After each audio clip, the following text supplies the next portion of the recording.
And welcome back to Late Night Lately, the late night show. I'm your host, Chad White. If you didn't know, this is the late night show for the website cpluscomedy.com. Like I just said, it's a website. Go there.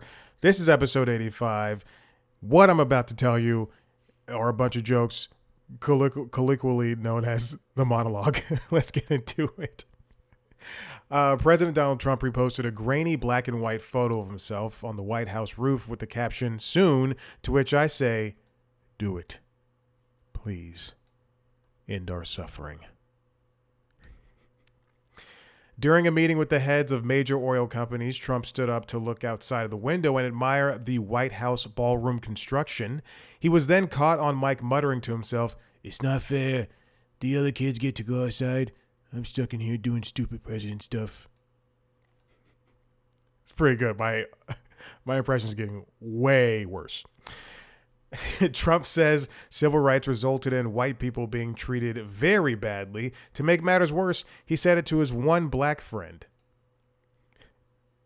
Now, if you're not watching the video, this is a very real picture of Ben Carson with a milk mustache for the new Got Milk campaign, but it's insane. It's crazy. Trump has one too. Denmark and Greenland have a functional disagreement with the U.S. over territory it owns, which is a very European thing to say. Yeah, we have a functional disagreement with what you Americans have. You're so young. You're so cute. The country is what, 200 and plus years old? It's very cute. You don't know what you want. Here, we'll take care of you. Call us daddy. And finally, the company that owns high-end retailer Saks Fifth Avenue filed for Chapter 11 bankruptcy because even they couldn't afford to shop at their own store. And that's all the jokes I have for you. Welcome back in. This is, you know what? It's pretty, the monologue moved really quickly. Maybe because I re-recorded it. Oh God, what a day it's been! It's been a long day. Hey, let's go on to okay. Let's go on to this week in late night. I feel like it was a very sleepy week mostly because like a lot of like news stuff happened, but then nothing happened, and also we're in the middle of award season, so we're going to see a lot of famous faces popping up, and then there's also just mid-season premieres and mid-season finales and all this stuff. And anyway, Ashton Kutcher popped up on the Tonight Show. Kristen Wiig was there as well. Arden Cho and An Hoi Sap from K-pop Demon Hunters were there. Ty Myers performed. What is this? I don't know what that is. Ben Affleck and Matt Damon were there. Grace Van Patten showed up. Madison Beer performed. I'm going to tell you right now. Grace Van Patten, Madison Beer in the same episode, it's too much for me. Laura Dern, Tiana Taylor. Tiana Taylor also performed with Lucky Day. Emily Bader and Tom Blythe were there for, I guess, I don't know what this is. People we meet on vacation. I have no interest in watching it, but it's been popping up a lot lately. Jason Momoa, Linus Sebastian from Linus Tech Tips, the YouTube personality Linus, and Marcelo Hernandez were there as well, and Marcelo performed stand-up. For Late Night with Seth Meyers, we got a bunch of closer looks, as well as Emilia Clarke showing up, and she talked about her time on the Game of Thrones, and I think this is the interview. This is like a big story. She mentioned how the language person for Game of Thrones lambasted her because of her poor Dothraki, a made-up language, and Amelia defended herself. It's like, yeah, why would my character be good at Dothraki? Because she was. Go watch the show. It's pretty crazy. Connor Story from Heated Rivalry was also at Late Night. Kristen Wiig popped up, and it's great. It's wonderful to see It's wonderful to see Jimmy Fallon and Seth Meyers just talk to other people who are SNL or like just comedy people because they know how to have fun. But SNL in particular, SNL people are great. Lee Byung-hun was there for K-pop Demon Hunters. Jay Jordan performed. He performed on the couch. He sat on the couch. True or false, I asked Jay Jordan's people for an interview, and they gave me the fastest no. True. Alan Cumming, Ali Larder, Keenan Thompson, who also brought back his Bernice LaFunk persona. Such a funny. It's just this alternate guy who writes sexy sci-fi stories. And Carrie Coon. Then on Jimmy Kimmel Live, Michael B. Jordan showed up. Joel McHale, Tig Notaro, the Raphael Sadiq, and Ludwig Göransson and Miles Canton. They performed a song from the movie Sinners, an original song from the movie Sinners. Noah Wiley was there. Chase Infinity was on the couch, in the chair, I guess. Johnny Knoxville was there to talk about that new Fear Factor. It's been showing up on my Hulu. They're doing a lot of, and I'll get back to this in a second. Fox and is it CBS? I think it's either Fox and NBC or Fox and ABC or CBS. It's one of them. Fox and another broadcaster are doing these winter premieres, but then they're waiting like 3 or 4 weeks it's just like a special premiere episode, and then there's like a 4-week break, and then they're airing the rest of the season, which is crazy to me. They used to happen a lot. It doesn't happen as much anymore, but if I'm going to watch Fear Factor if you're going to want me to watch every single week, don't do that premiere after a football game and then expect me to stay tuned until the actual season starts. I hated that when it used to happen a lot too. Ed Sheeran performed with Dave Grohl and John Mayer and just the Foo Fighters, essentially. John Mayer and the Foo Fighters. Jesse Buckley was there, and Chris Pratt was there as well. For the Late Show, we had Governor-elect Abigail Spanberger. I think if you take away the audience, or just have a smaller audience, Colbert's show would be much more appealing to me. And I love it when he talks to politicians and business people. And again, I stand by it. When they had on Ted Cruz in his first year, and people were booing him, which I thought was great. Steven told him, he's like, "Hey, stop. We're gonna listen. We're gonna listen to what he has to say, even if you fundamentally disagree." That was just fantastic. Yo-Yo Ma was a guest, and he also performed. Amanda Seyfried was there too. Paul Giamatti was there. Ryan Coogler. Paul Giamatti was looking ever more. Who did he play? John Adams. He's looking ever more like John Adams for that HBO show. Ryan Coogler, Stellan Skarsgård, John Metcham, and that's it. And Mark Hamill's questionnaire was there too. I don't like the questionnaire segment. I really don't. I don't.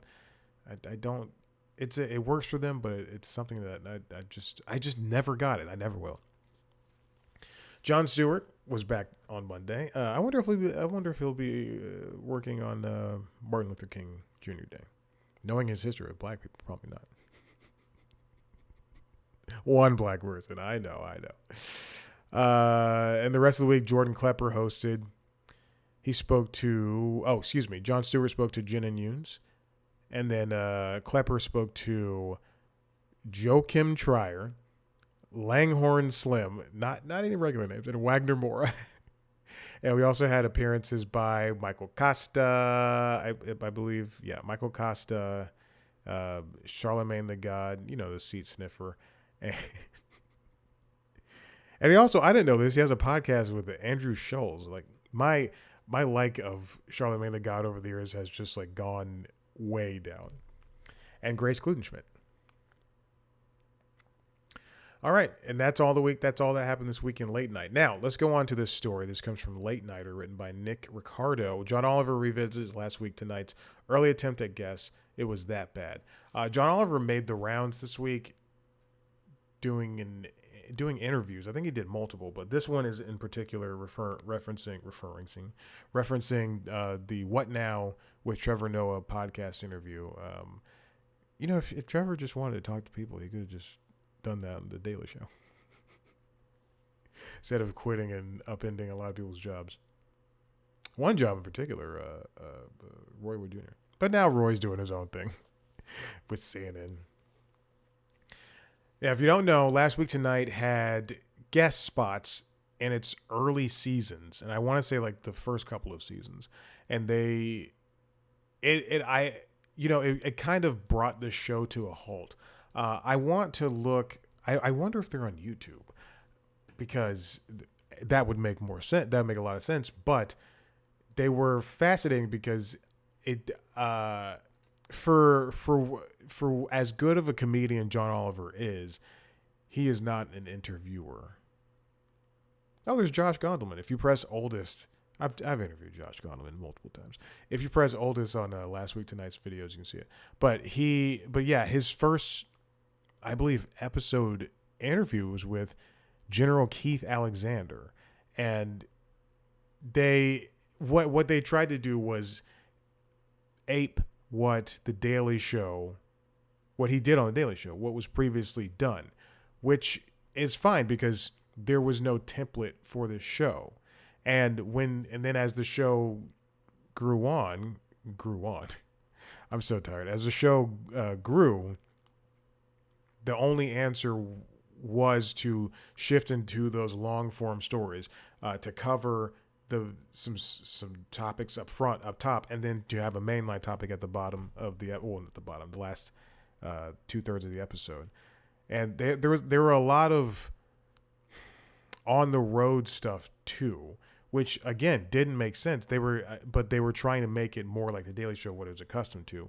He also spoke to Simon Ostrovsky, and that was a web exclusive. And then there was a debate over climate change. I don't know. I don't remember any of this stuff. Fareed Zakaria. Well, these are great gets and ideas, and he spoke to Stephen Hawking. But man, this is not work. When did they shift into? There's a lot of Muppet stuff. When did they shift into? So it seems like within that first year they did shift into what they are now, which is topic, and then sometimes a little bit at the end. Yeah. Oh, but let's see what John has to say. That was about the end of the episode. He said we had a guest area because it felt like you were supposed to have a guest. That was the only thing I knew about American late night shows. Anything can happen, but there has to be a guest. There has to be someone else. To their credit, HBO for our first 2 seasons just said, you don't have to talk to anyone at the end. Oliver recounted, noting that he was massively grateful to the network for helping save me from myself. According to Oliver, nixing the guest segment was integral to Last Week Tonight's success for 2 reasons. One, this is a quote. One, I think it was that bad. I think it genuinely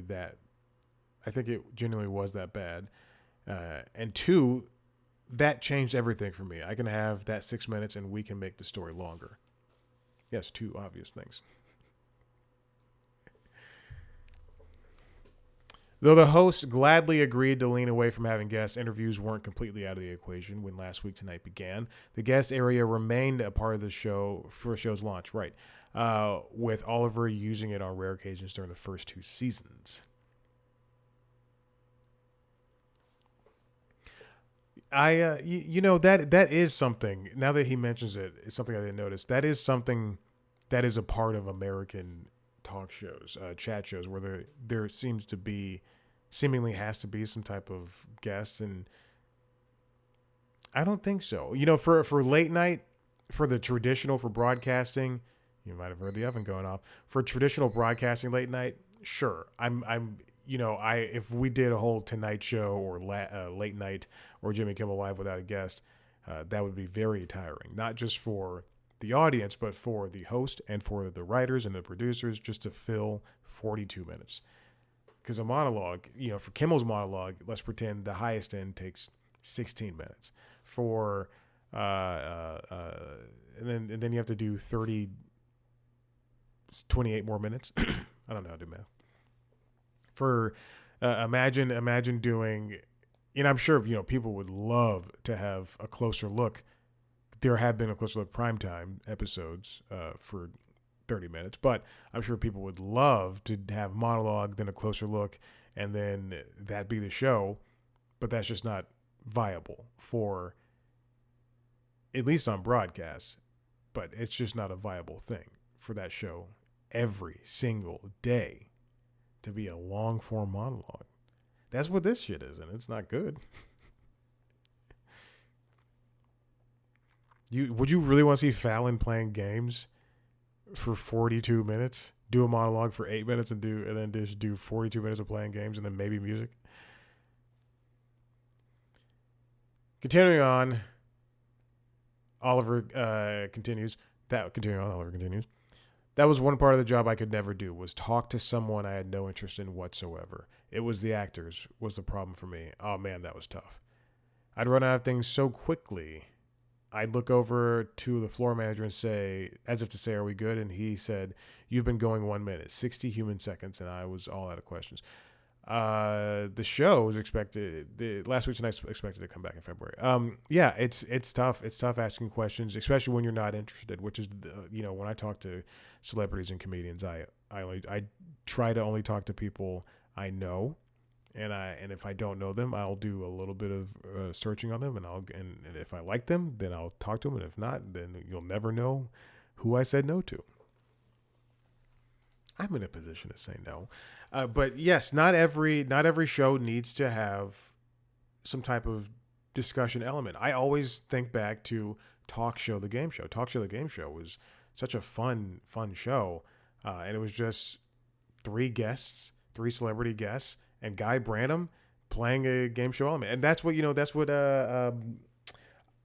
I think for what it was, After Midnight needed that sit down segment. But if that show were truly edited to at midnight, the same length of at midnight when it was on Comedy Central, then that didn't need to exist. The sit-down element did not need to exist. I can't think of any other late-night style show that doesn't have guests. Huh. Well, you know what? When Desus and Mero had their show on Showtime, they had guests, and they also had guests on the Vice show as well, which is essentially the same thing. And for what it's worth, they were very funny. Most of the interviews are very funny, especially when they got to Showtime. But now Miro's on Hot 97. I was reading, and then I'll end the show. I was reading about John Caramonica of the New York Times covered Miro's first day on Hot 97. And he mentioned that out of the 4 hours, the show is 6 to 10. There's only like 12 minutes of actual talking or something along those lines. And I went, wow, that's crazy. Because when you're driving and listening to shows like that on terrestrial radio, which I don't anymore, but when I used to listen to that stuff, it felt like they were talking all the time and forever. All right, listen, if you like what you heard here, head to the website, cpluscomedy.com. Luna, head to the website, cpluscomedy.com, where you can see every interview I've ever done. If you want to see a video version of this show, a video version of those interviews, a video version of the other podcasts, LinkedIn Logs, the Jobs Podcast, and the Constitutionals Podcast, the Entertainment Business News Show, go to youtube.com/cpluscomedy. Subscribe to those shows wherever you get your podcasts. Follow us on social media, TikTok, Instagram, Blue Sky @cpluscomedy, me @ChadBlackwhite. Thank you so much. We'll see you next time. Bye.